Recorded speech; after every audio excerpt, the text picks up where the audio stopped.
As investigações de casos e o rastreamento de contatos fornecem um bem público. Porém, sempre precisamos equilibrar isso com respeito à privacidade, autonomia e confidencialidade. Então, vamos falar um pouco mais sobre o que esse equilíbrio significa e como é praticado. Os programas de rastreamento de contatos são um bem público, porque reduzem o risco de exposição à Covid-19. Devemos equilibrar esse bem para a sociedade e os direitos das pessoas, suas informações particulares, confidenciais e autonomia.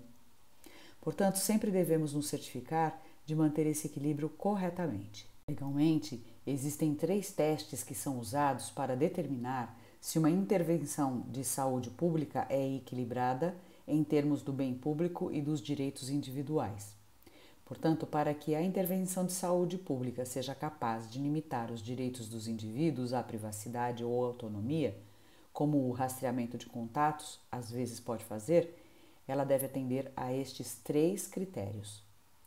Eles são: deve haver respeito aos indivíduos e seus direitos. Deve ser um benefício para a sociedade, isto é, equilibrado com os limites dos indivíduos. E essa intervenção deve beneficiar todos os membros da sociedade. Podemos ver que o rastreamento de contatos atende a todos esses 3 testes legais, porque os rastreadores de contato são respeitosos aos indivíduos e seus direitos. Na verdade, eles estão procurando as pessoas para fornecer serviços, garantir que elas estejam recebendo cuidados médicos e estejam fazendo tudo o que puderem para ajudar a impedir a disseminação da Covid-19 em sua comunidade. Ele atende ao segundo item porque é um benefício para a sociedade e equilibra a necessidade de informações e os limites dos indivíduos com o bem da saúde pública. Além disso, essa intervenção beneficiará a todos os membros da sociedade, porque o rastreamento de contatos será realizado em qualquer lugar em que houver um caso identificado.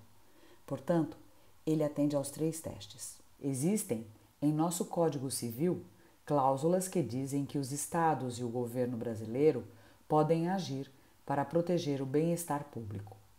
E existem outros princípios comuns e gerais da lei que também se aplicam. Você pode saber que existem outras situações em que as intervenções de saúde pública são usadas para proteger o bem-estar e colocam alguns limites aos direitos dos indivíduos. Por exemplo, exigimos que as crianças sejam vacinadas para frequentar a escola pública, e isso serve para proteger a saúde e a segurança pública da comunidade. Esse é um exemplo em que estamos equilibrando os direitos individuais com a saúde pública para o bem público. Outro exemplo vem de uma doença diferente, na qual também fazemos o rastreamento de contatos. Se você tem tuberculose, que é outra doença infecciosa, ela pode ser altamente contagiosa. Portanto, se você tiver essa doença e se recusar a tomar a medicação que a cura, os postos de saúde, através de ações judiciais, poderão obrigá-lo a tomá-la. Repetindo, isso é feito para você não infectar outras pessoas. Portanto, eles estão colocando alguns limites na sua autonomia ou na sua capacidade de tomar as suas próprias decisões, porque as suas decisões têm um impacto direto em outras pessoas da sociedade.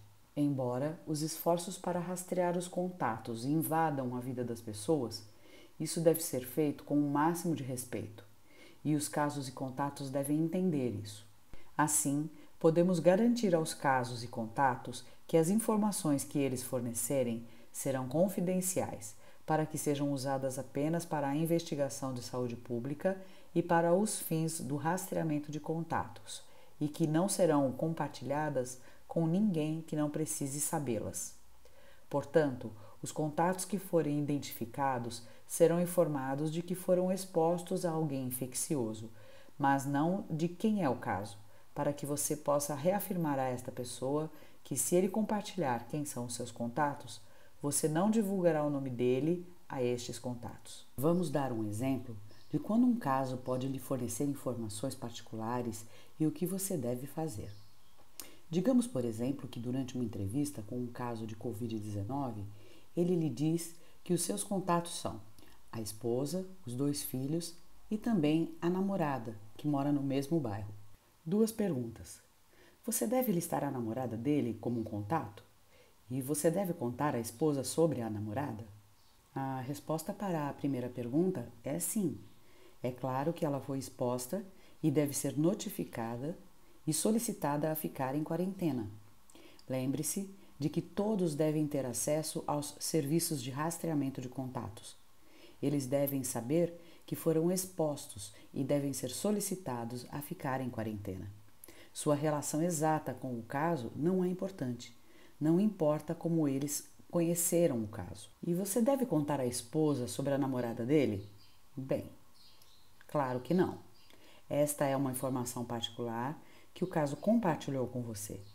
Você não tem permissão para divulgá-la a ninguém. Você pode usá-la apenas para fins de rastreamento de contatos. Ela é um contato e precisará saber que foi exposta e que deverá ficar em quarentena. Porém, você não pode usar esta informação para mais nada, apenas para fins de rastreamento de contatos. Agora, vamos pensar em outro exemplo que pode ser complicado de lidar quando você ouve informações particulares sobre alguém que você conhece. Vamos imaginar que durante uma entrevista com um caso de Covid-19, ele conta sobre as pessoas com quem manteve contato em uma festa e algumas delas estudaram no ensino médio com o seu irmão mais novo. Isso pode acontecer porque os rastreadores de contato frequentemente são pessoas que moram nas comunidades que estão ajudando. Assim, é possível no decorrer do seu trabalho que você saiba informações particulares de alguém que você conhece.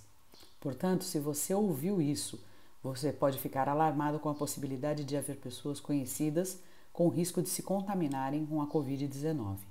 Você deve avisar o seu irmão para não ter contato com os amigos, porque eles podem contaminá-lo? A resposta aqui é não, porque você não pode divulgar qualquer informação particular que soube durante o rastreamento, mesmo para membros da família ou amigos. O que você fica sabendo no rastreamento de contatos e nas investigações de casos deve permanecer dentro destes domínios. Você não pode discutir isso com mais ninguém, exceto para os fins de rastreamento de contatos. Agora vamos falar sobre outro cenário que você pode encontrar como rastreador de contatos, quando o caso ou o contato é um trabalhador que não está registrado. Digamos, por exemplo, que durante uma entrevista com um caso com Covid-19, ele lhe diz que trabalha numa empresa e que manteve contato com todos os seus colegas de trabalho e lhe dá os nomes dos mesmos. Em seguida, você liga para estes contatos. Porém, você entrevista um deles que lhe diz que não é registrado e que trabalha todos os dias nesta empresa. Quando você pede a ele que fique em quarentena pelos próximos 14 dias, ele responde que não pode, porque se não trabalhar, não ganha e depende disto para viver. 2 perguntas para você. Como tentar convencer essa pessoa a ficar em quarentena? E se você deve fazer uma denúncia no Ministério do Trabalho, pois ele está sem registro? Vamos às respostas.